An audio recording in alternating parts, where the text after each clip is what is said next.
बिस्मिल्लाहिर्रहमानिर्रहीम अस्सलाम वालेकुम वरहमतुल्लाहि वबरकातुहू। Students, I hope you all will be fine. मेरी दुआ है कि अल्लाह पाक आप सब लोगों को सेहत और ईमान की बेहतरीन हालत में रखें। अच्छा जी, हमने परसेंटेज वाला चैप्टर स्टार्ट किया था और उसका फ़र्स्ट पार्ट हम लोग कंप्लीट कर चुके हैं। आज हमारा सेकंड पार्ट है और इस सेकंड पार्ट में हम क्या पढ़ने जा रहे हैं।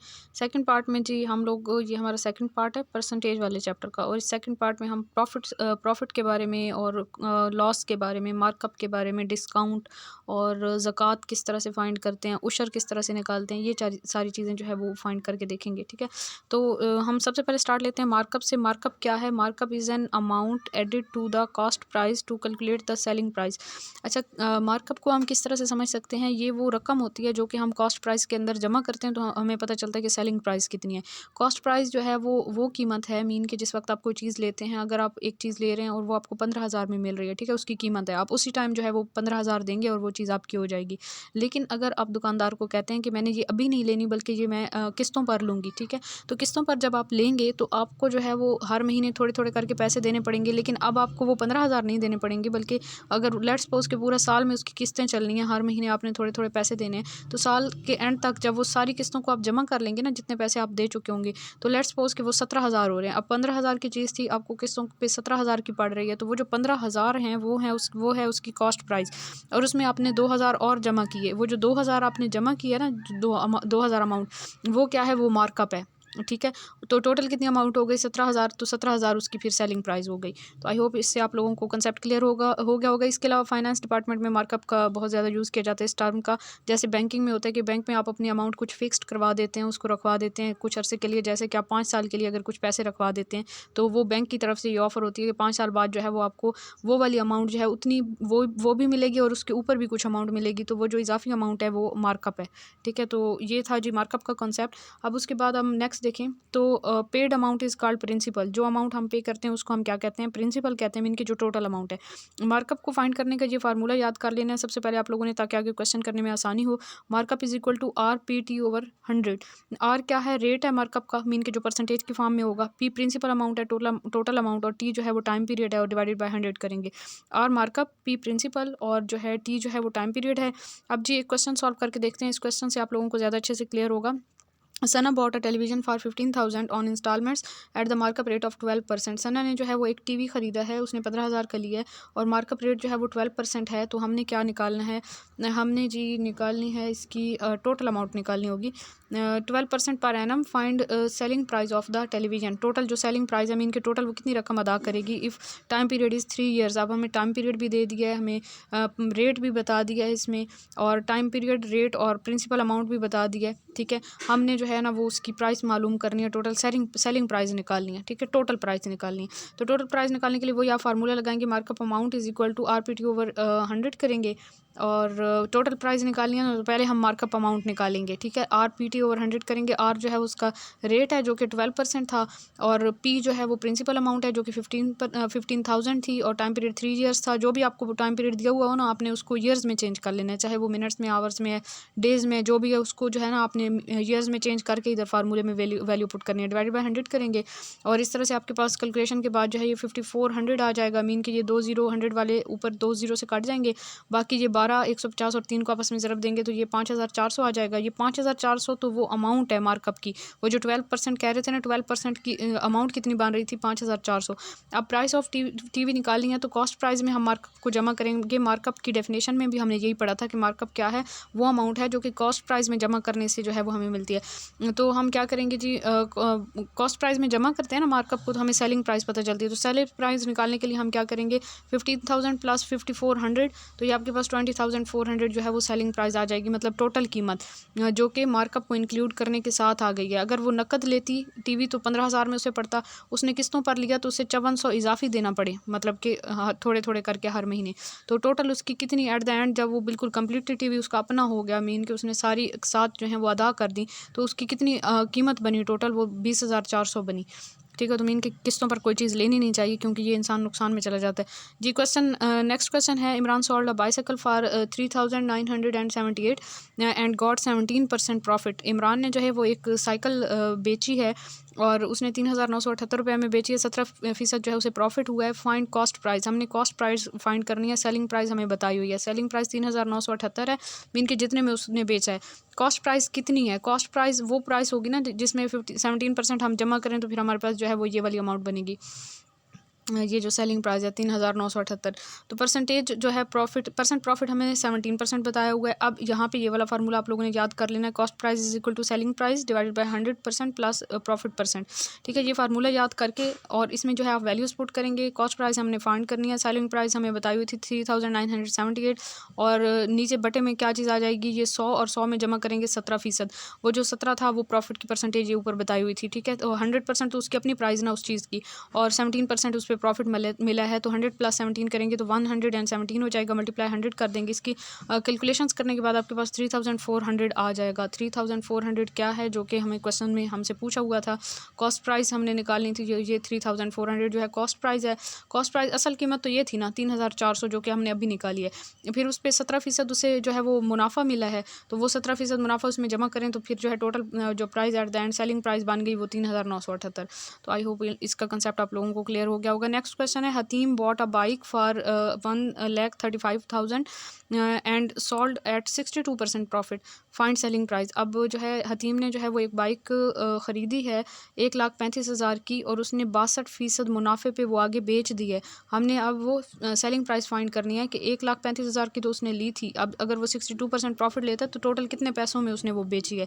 तो इसमें हम परसेंट प्रॉफिट हमें बताया हुआ है, कॉस्ट प्राइस बताई हुई है, सेलिंग प्राइस हमने फाइंड करनी है। हमने वही वाला फार्मूला लिया है वो जो अभी इससे ऊपर वाले क्वेश्चन में हमने लगाया है, बस ये किया कि उसको थोड़ा सा रीअरेंज कर दिया। Selling price equal to 100% plus 62% multiply 1,35,000, और ये जी हमारे पास 100 + 62 हो जाएगा 162% मल्टीप्लाई 1,35,000।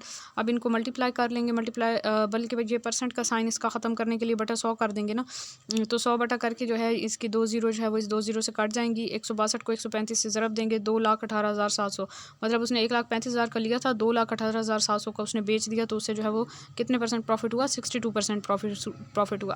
आगे जी आप लोगों के प्रैक्टिस के क्वेश्चन हैं। क्वेश्चन नंबर 13 आप लोगों ने खुद करना है। Find the markup on a thing whose price is 45,000 for 73 days at the rate of 10% per annum. अब इसमें फार्मूला ये वाला लगेगा, मैंने हिंट के तौर पर यहाँ पे लिख दिया है, और जो है डेज़ हैं तो मैंने आपको कहा कि इनको ईयर्स में चेंज करके या फार्मूले में वैल्यू पुट करेंगे। तो एक साल में 365 दिन होते हैं, तो 73 दिन जो है वो कितने सालों के बराबर होंगे, 73 बटा 365 लिखेंगे आप उधर फार्मूले के अंदर, ये वैल्यू पुट करेंगे, बाकी आप खुद करेंगे। नेक्स्ट क्वेश्चन नंबर 14 भी आपका प्रैक्टिस का क्वेश्चन है। क्वेश्चन नंबर 14 है, markup on a principal amount is 820। अब मार्कअप की अमाउंट बता दिया 820 रुपये, 6 महीने के लिए टाइम पीरियड बताया at the rate of 12.5% per annum. Calculate principal amount, principal amount हमने फाइंड करनी है, और हमें जो है मार्कअप की अमाउंट भी बताई है और मार्कअप का परसेंटेज भी बताई है। अब ये भी आप लोगों ने खुद कैलकुलेट करना है। Question number 15, find markup. Principal जो है वो 500 है, टाइम पीरियड जो है वो 2 ईयर्स है, और मार्कअप रेट जो है वो 12% है। इसमें भी मार्कअप वाला फार्मूला ही लगेगा, ठीक है, और कैलकुलेशन कर लेंगे आप लोग। नेक्स्ट भी इसी तरह है, जहाँ पे रीअरेंजमेंट की ज़रूरत हो रीअरेंज कर लेना है, बाकी आपने फार्मूला वही यूज़ करना है। फाइंड मार्कअप रेट, मार्कअप जो है वो 528 है, प्रिंसिपल अमाउंट 1650 है, टाइम पीरियड 10 ईयर्स है, सेम उसी तरह होगा। फाइंड प्रिंसिपल, अब प्रिंसिपल अमाउंट आपने फाइंड करनी है, मार्कअप आपको बताया 1050, time period 5 years and markup rate जो है 4.5% है। नेक्स्ट क्वेश्चन जी नेक्स्ट क्वेश्चन नहीं है, नेक्स्ट हमारा जो है डिस्काउंट वाला टॉपिक स्टार्ट हो जाता है। डिस्काउंट क्या है? The difference between market price and selling price is called discount. हम कहते हैं ना फलां चीज़ हमें डिस्काउंट पे मिली है, मीन के असल कीमत जो थी उसकी 500 थी और वो हमें 300 में मिल गई है, तो इट्स मीन के 200 रुपये जो है वो डिस्काउंट है। मीन के दुकानदार ने जो है, मार्केट प्राइस वो है ना जो एक चीज़, लेट सपोज कि हम लोग जो है वो बाज़ार से कोई चीज़ लेने जाते हैं, एक हैंड बैग की बात कर लें, हैंड बैग हम लेने गए और उसके ऊपर जो है वो 5,000 लिखा हुआ था, और दुकानदार ने जो है वो आपको 4,000 में दे दिया। वो तो वो जो कीमत उसके ऊपर लिखी हुई थी ना वो मार्केट प्राइस थी, ठीक है, जो बैग के ऊपर लिखी हुई कीमत थी वो मार्केट प्राइस थी, और आपको मिल गया जी 4,000 में, तो वो जो 1,000 जो उसने छोड़ दिया है वो क्या है, वो डिस्काउंट है। और सेलिंग प्राइस जो है वो क्या है? सेलिंग प्राइस वो है जो कि उसमें से वो 1,000 निकाल के बची थी 4,000। जी discount, the difference between market price and selling price is called discount and given as percentage market price. इसको जो है हम परसेंटेज मार्केट प्राइस की फॉर्म में लिखते हैं। अच्छा जी, मार्केट प्राइस, अब इसकी कैलकुलेशन हम कैसे करेंगे? मार्केट प्राइस में से सेलिंग प्राइस को आप माइनस करें तो आपके पास डिस्काउंट आ जाएगा। मार्केट प्राइस वो कीमत जो कि किसी आइटम पे लिखी हुई है, और सेलिंग प्राइस जिस पे आपको वो चीज़ मिल रही है। तो मार्केट मार्केट प्राइस में से सेलिंग प्राइस को निकाल दें तो बाकी जो अमाउंट बचती है वो डिस्काउंट होता है। यानी 5,000 की चीज़ थी, आपको 4,000 में मिली, 5,000 में से आपने 4,000 को माइनस किया तो आपके पास इधर 1,000 बच जाएगा, तो 1,000 जो था वो डिस्काउंट था। ठीक है, नेक्स्ट जी क्वेश्चन आ जाता है इसी का डिस्काउंट का। Komal bought a suit on the selling price of 450 when the market price was 525, find the discount percentage. अब जी कोमल ने जो है वो एक सूट ख़रीदा है और सेलिंग प्राइस उसकी 450 है और मार्केट प्राइस जो कि कीमत लिखी हुई थी सूट के ऊपर वो थी 525। ठीक है, 525 का वो मिलना था लेकिन उससे 450 का मिला है। तो हमने क्या करना है, हमने उसकी डिस्काउंट परसेंटेज फाइंड करनी है। तो पहले तो हमें डिस्काउंट की अमाउंट पता होनी चाहिए। डिस्काउंट की अमाउंट पता होगी तो फिर उससे हम परसेंटेज निकालेंगे। सेलिंग प्राइस 450 गिवन है, मार्क प्राइस 525 गिवन है।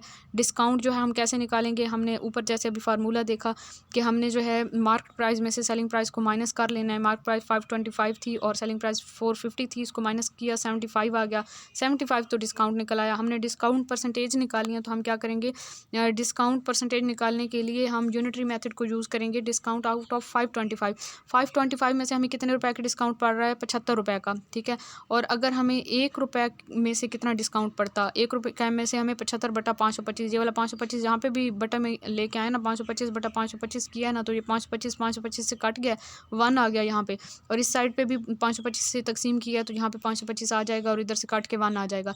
1 रुपये पर जो है वो हमें 75 बटा 525 का डिस्काउंट पड़ता। 100 रुपये पर हमें कितना डिस्काउंट पड़ता, 75 बटा 525 ज़रब 100 करेंगे, कैलकुलेशन करेंगे, आपके पास जो है वो इसका आंसर निकलेगा और ये आंसर है जी 14.29%।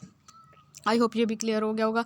नेक्स्ट क्वेश्चन नंबर 18 आप लोगों ने खुद करना है। A book seller sold a book for 70 at a gain of 40%। एक जो है वो किताब फरोश ने जो है वो एक किताब फ़रोख्त की 70 रुपीज़ में और उससे 40% जो है वो गेन हुआ, मीन के प्रॉफिट हुआ। हमने प्रॉफिट फाइंड करना है। ठीक है, तो इसमें आप सपोज़ करेंगे कि जो है 100 सपोज़ कर लेंगे प्राइस और उसके बाद कैलकुलेशन करेंगे। नेक्स्ट जो है a shopkeeper sold a toy for 96 at a loss of 20%। इस शॉपकीपर ने जो है वो एक खिलौना ख़रीदा 96 रुपीज़ में और उसे 20% लॉस हुआ है। हमने क्या फ़ाइंड करना है, फाइंड द लॉस। हमने लॉस फाइंड करना है, लॉस की अमाउंट, लॉस की परसेंटेज आपको बताई हुई है, आपने लॉस की अमाउंट फाइंड करनी है। इसमें भी थोड़ा सा दिमाग इस्तेमाल करेंगे आप लोग, हो जाएगा, कोई इतना मुश्किल नहीं है। Question number 20, 12% profit on the computer is 540। ये वाले क्वेश्चन बहुत ज़्यादा इंपॉर्टेंट है। इस टाइप के परसेंटेज वाले क्वेश्चन आ जाते हैं पेपर में, तो आप लोग जितनी ज़्यादा प्रैक्टिस करेंगे उतना आप लोगों के लिए बेहतर होगा। प्रैक्टिस किया करें, जस्ट इस वेट में ना रहा करें कि होमवर्क वाली वीडियो आएगी तो हम लोग देख लेंगे। जस्ट वीडियो देखने से कुछ नहीं होगा जब तक आप अपने हाथ से कैलकुलेशंस नहीं करेंगे। खुद अपने हाथ से लिखा करें, कैलकुलेटर के बगैर करने की कोशिश किया करें, कटिंग किया करें ज़्यादा से ज़्यादा। मीन के जब आप पहाड़ा लेके जाते हैं और ऊपर नीचे वाली वैल्यूज़ को कटिंग करते हैं, आपका दिमाग जो है वो ज़्यादा खुलता है उस चीज़ में, और आप जो है वो पहले अगर स्लो हैं मैथ में, सुस्त हैं, इतना जल्दी जो है वो परफॉर्म नहीं कर सकते, तो प्रैक्टिस से जो है वो आपका स्पीड बढ़ती जाएगी आपकी और आप लोग जो है इंशाल्लाह ताला जल्दी कर लिया करेंगे जी। क्वेश्चन नंबर 20 है। 12% profit on a computer is 540। 12% profit का है और उसी प्रॉफिट की फिर अमाउंट बता दी है 540 रुपये। हमने कॉस्ट प्राइस निकालनी है और सेलिंग प्राइस निकालनी है, तो ये भी आप लोगों का होमवर्क का क्वेश्चन है। क्वेश्चन नंबर 21 है। A shirt priced for 150 rupees is sold in 120 rupees. अच्छा, एक प्राइस की कीमत जो मार्केट प्राइस है वो 150 रुपये है और वो बिकी कितने में है, 120 रुपये में। फाइंड परसेंटेज डिस्काउंट, तो उस पर डिस्काउंट कितना मिला है। ठीक है, डिस्काउंट हमने निकालना है। Find the market price when 9% discount is 81। 9% discount है और उसी डिस्काउंट की अमाउंट बताइए 81 रुपये। हमने जो है वो मार्केट प्राइस निकालनी है, टोटल प्राइस कितनी थी कि वो 81 रुपये जो है उसमें से डिस्काउंट है जी। नेक्स्ट हमारा टॉपिक स्टार्ट हो जाता है ज़कात का। One of the 5 pillars of Islam ordered bye Almighty Allah which is paid on the wealth which remains with the person for complete year. ये क्या है जी, ज़कात जो है ये अल्लाह ताला की तरफ से हमारे दीन में है और ये इस्लाम का एक 5वां जो है वो पिलर है और जो है इंसान मतलब इस्लाम के बुनियादी अरकान में से है। और ये जो है किसी भी दौलत के ऊपर हमें अदा करनी होती है, किसी इंसान ने अदा करनी होती है, जब तक वो दौलत, वो अमाउंट, वो चीज़ जो है उसके पास 1 साल तक, मुकम्मल 1 साल तक उसके पास वो चीज़ पड़ी रहे तो उसे ज़कात अदा करना पड़ती है। इस्लाम हैज़ फिक्स्ड इट्स रेट 2.5%। इतनी आसानी है हमारे दीन में कि सिर्फ 2.5% हमें ज़कात अदा करनी पड़ती है। ठीक है, ज़कात का निसाब क्या है, अब यहाँ से आपका जीके भी क्लियर हो रहा है। देखें, ये बहुत ज़्यादा इंपॉर्टेंट फैक्ट्स फैक्ट्स हैं जो कि पेपर में आ सकते हैं। और वैसे अगर देखा जाए तो हमारा माइंड इस चीज़ को एक्सेप्ट नहीं करता कि ये मैथमेटिक्स में ये चीज़ आई हुई है, क्योंकि ये तो इस्लामिक स्टडीज़ का टॉपिक है ना। तो निसाब क्या है, मिनिमम जो लिमिट होती है वेल्थ की, जिसके ऊपर जो है वो आपने लाजमी ज़कात देनी होती है। कोई भी चीज़ मिनिमम रकम या फिर मिनिमम जो है वो सोना चांदी वगैरह कोई चीज़, कोई कीमती चीज़ कितनी आपके पास होनी चाहिए कि उस पर ज़कात वाजिब हो जाती है, उसको हम निसाब कहते हैं या फ़र्ज़ हो जाती है। इन केस ऑफ गोल्ड, सोने की शक्ल में अगर है आपके पास सोना है, तो आपके पास अगर 7.5 तोले सोना है और वो 1 साल तक आपके पास पड़ा रहा है, तो आपको उसका 2.5% जो है वो देना पड़ेगा ज़कात के तौर पर। और सिल्वर चांदी की शक्ल में अगर 52.5 तोले चांदी है, 52.5%, 52.5 तोलाज मीन 52.5 तोले जो है वो आपके पास चांदी पड़ी हुई है और वो पूरा 1 साल आपके पास जमा रही है, तो आपने उस पर ज़कात देनी होगी। कितनी? सिर्फ 2.5% उसका। जी, क्वेश्चन नंबर 23 है, calculate the amount payable as zakat by Halim who saves 9,49,000 for 1 year. Halim जो है उसने क्या किया है, उसने 9,49,000 जो है इतनी रकम 1 साल के लिए अपने पास महफूज रखी है। उस पर कितनी ज़कात की अमाउंट कितनी है? तो चूँकि हमें पता है कि हमारे दीन में सिर्फ 2.5% ज़कात है, तो 2.5% है ना, तो फ़ीसद को साइन को ख़त्म करने के लिए आप बटा 100 करेंगे। ऑफ कितना है? ऑफ है 9,49,000, तो 9,49,000 ऑफ की जगह पे आप ज़रब लगा देंगे यहाँ पे ये, ठीक है। इसको आप अब सॉल्व करेंगे। अब नीचे जो है वो हमने बटे में 100 क्यों लगाया? क्योंकि हमने ये परसेंटेज का साइन ख़त्म करना था। तो इस तरह से जो है आपके पास कैलकुलेशन होगी। ये 2 ज़ीरोज़ जो हैं इस 2 ज़ीरो से कट जाएंगी और ये पॉइंट को ख़त्म करने के लिए 2.5 वाले पॉइंट को ख़त्म करने के लिए बटे में एक और 10 आ जाएगा, तो यहाँ से ये पॉइंट ख़त्म हो जाएगा। अब आपके पास जो वैल्यू आ गई है 25/10 ज़रब 9490। अच्छा, एक और ज़ीरो भी यहाँ से कट जाएगी, ये वाली ज़ीरो जो है 0 से कट जाएगी, ये बच जाएगा 949 और यहाँ पे 25 इन दोनों को आपस में ज़रब देंगे तो आपके पास वैल्यू आ जाएगी, ठीक है। अमीन के ज़कात की रकम आ जाएगी। Find the wealth of Ibrahim if he paid 7,500 as zakat. अब जो है ना यहाँ पे हमें 7,500 ज़कात की रकम बता दिया, हमें टोटल वेल्थ, उसकी टोटल दौलत बतानी है कि कितने पैसों पे उसने इतनी ज़कात अदा की है। परसेंटेज हमें पता है 2.5%। अब चूँकि यहाँ पे आपको 2.5% की अमाउंट बता दी है और आपने टोटल वाली निकालनी है। ये पिछले लेक्चर में भी मैंने आप लोगों को बताया था कि जब टोटल निकालना होता है तो फिर हम उलट कर देते हैं। पहले जो है वो डिनोमिनेटर में आ रहा था 100, तो आप जो है वो न्यूमरेटर में आ जाएगा 100/2.5 मल्टीप्लाई जो है वो इसकी ये रकम जो कि यहाँ पे 7,500 दी हुई है, तो यहाँ पे 7,500 आ जाएगा। अब इसका पॉइंट ख़त्म करने के लिए हम ऊपर 10 लगा देंगे, ठीक है, ज़रब 10, और यहाँ से पॉइंट ख़त्म हो जाएगा। फिर आप कैलकुलेशन करेंगे तो आपके पास आंसर आ जाएगा। नेक्स्ट क्वेश्चन, नेक्स्ट ये हमारा टॉपिक छोटा सा है, उशर वाला। उशर का मतलब होता है 1/10, ठीक है, 10वां हिस्सा। It is paid on agricultural products, मतलब कि ज़रात वगैरह के प्रोडक्ट्स जो होते हैं उन पर ये उशर देना पड़ता है। जैसे ज़कात जो है बाकी दौलत पर देनी पड़ती है, तो ज़रात वाली जो चीज़ें हैं, गंदम वगैरह और बाकी जितनी फसलें वगैरह हैं, ज़मींदार लोग जो होते हैं वो उशर अदा करते हैं। It is paid eight the rate of 10%। अब इसका रेट कितना है? 10%। ज़कात का 2.5% होता है और उशर का 10% होता है जनरली, ठीक है। Of the production in case price of land piece of land irrigated by natural resources like rain, springs, streams etc.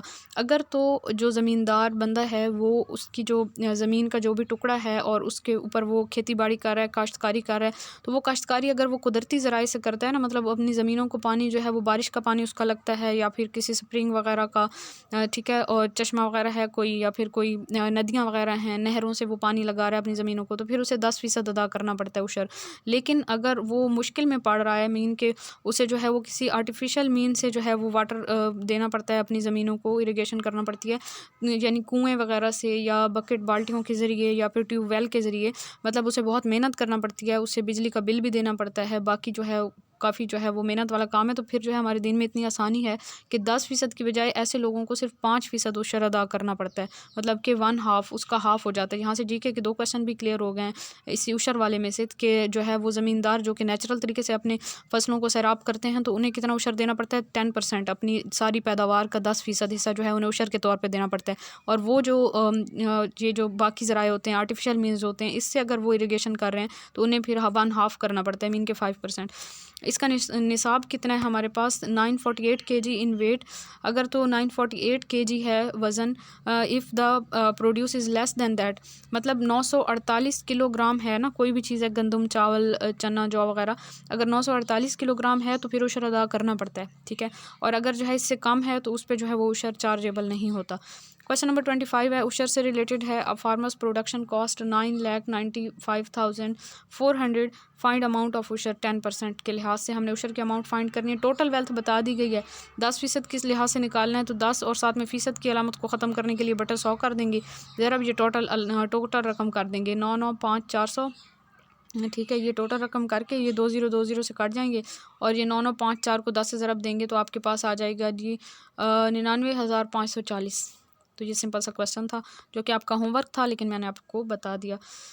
At the end फिर आप लोगों को कहूँगी कि जो है एक तो हार्ड वर्क और दूसरा जो है consistency. Hard work and consistency, ये जो दो चीज़ें हैं, ये दोनों चीज़ें ही आपको कामयाब कर सकती हैं। ठीक है, कंसिस्टेंसी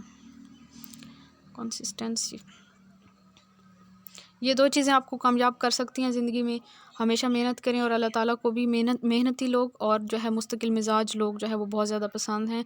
ख़ुद को वेस्ट ना किया करें, अपनी ज़िंदगी से फ़ज़ूलियात को ख़त्म कर दें। जो भी आप एक्स्ट्रा चीज़ें करते हैं, जैसे कोई ना कोई आदत होती है इंसान की लाइफ में, जैसे टाइम पास के लिए हम लोग कर रहे होते हैं कि भाई जी इस टाइम मैं फ़्री हूँ तो मैंने ये काम कर लेना है, और इस तरह ऐसा ना किया करें। सारी फ़ज़ूलियात को, फ़ालतू चीज़ों को अपनी लाइफ से आहिस्ता आहिस्ता करके माइनस करते जाएं, क्योंकि हमें जो है ना कुछ चीज़ों की आदत बनी हुई होती है तो हम इतनी आसानी से जो है वो उन्हें छोड़ नहीं सकते।